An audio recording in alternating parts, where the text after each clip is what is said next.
नमस्कार, संगमित्रा स्वादिष्ट रेसिपीजमध्ये स्वागत आहे तुमचं। आज आपल्याला ओल्या मुगाच्या शेंगांच्या दाण्यांची चविष्ट अशी गावरान भाजी करायची आहे। गावाकडे अशी भाजी करून आवडीने खाल्ली जाते। आणि नवीनच आलेला असाल माझ्या चॅनलवर आणि माझे चॅनल जर तुम्ही सबस्क्राइब केलेलं नसेल तर असेच नवनवीन रेसिपी पाहण्यासाठी माझ्या चॅनलला सबस्क्राइब करून घ्या, बेल बटन ऑन करून द्या। फेसबुकवर हा व्हिडिओ बघत असाल तर फॉलो नक्की करा, लाईक कमेंट व शेअरही नक्की करा। चला मग आता किचनमध्ये जाऊया भाजी बनवण्यासाठी। आज आपल्याला ओल्या मुगाच्या शेंगांच्या दाण्यांची गावरान पद्धतीची भाजी करायची आहे। त्यासाठी या ओल्या मुगाच्या शेंगा घेतलेल्या आहेत। मुगाच्या शेंगातून दाणे काढून घेऊ। दाणे काढल्यानंतर त्यांना निवडून घ्यायचे, आळ्या वगैरे असू शकतात, आणि स्वच्छ धुवून घेऊ। त्यानंतर मंद गॅस करून हे मुगाचे दाणे आपण तव्यावर भाजून घेणार आहोत।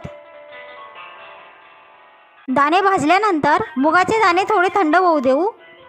आता इतर मसाले बघून घेऊ। ह्या 15-20 लसूण पाकळ्या घेतलेल्या आहेत। हिरव्या मिरच्या भाजून घेतलेल्या आहेत।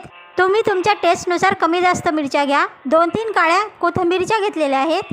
हे 2 टेबलस्पून जिरे घेतलेले आहे। आता आपण भाजून ठेवलेले मुगाचे दाणे, जिरे, लसूण पाकळ्या, हिरव्या मिरच्या व कोथिंबीर या सर्व साहित्याचं आपण वाटण करून घेणार आहोत। मिक्सरमध्ये थोडंसं पाणी घालून जाडं भरडं आपल्याला वाटण करून घ्यायचं आहे। हे बघा, आपण अशा पद्धतीने वाटण करून घेतलेलं आहे।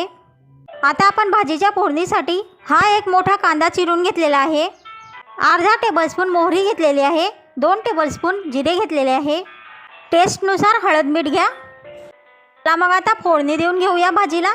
गरम तेलामध्ये आपण मोहरी टाकून घेतलेली आहे। जिरे टाकून घ्या। जिरे मोहरी छान तळतळल्यानंतर कांदा टाकून घ्या। आता कांद्याला छानपैकी फोडणी बसू देऊया। कांद्याला छानपैकी फोडणी बसल्यानंतर आता आपण त्या फोडणीमध्ये आपण तयार केलेलं मुगाचं वाटण टाकून घेणार आहोत। हळद मीठ हे टाकून घेऊ। आता छानपैकी तेलामध्ये फोडणी बसू देऊया। सर्व साहित्याला फोडणी बसल्यानंतर आता आपण पाणी टाकून घेणार आहोत। भाजी थोडीशी घट्टसर होईल एवढंच आपण पाणी टाकून घेणार आहोत। 2 उकळी आल्यानंतर आपली भाजी तयार आहे।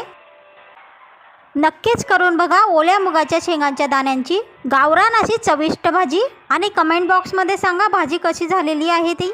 आणि नवीनच आलेला असाल माझ्या चॅनलवर, माझे चॅनल जर तुम्ही सबस्क्राइब केलेलं नसेल तर अशाच नवनवीन रेसिपी पाहण्यासाठी माझ्या चॅनलला सबस्क्राइब करून घ्या, बेल बटन ऑन करून द्या। फेसबुकवर हा व्हिडिओ बघत असाल तर फॉलो नक्की करा, लाईक कमेंट व शेअरही नक्की करा। चला मग आता भेटूया पुढच्या रेसिपीमध्ये। तोपर्यंत स्वतःची काळजी घ्या, स्वतःच्या कुटुंबियांची काळजी घ्या। पुढच्या रेसिपीपर्यंत नमस्कार।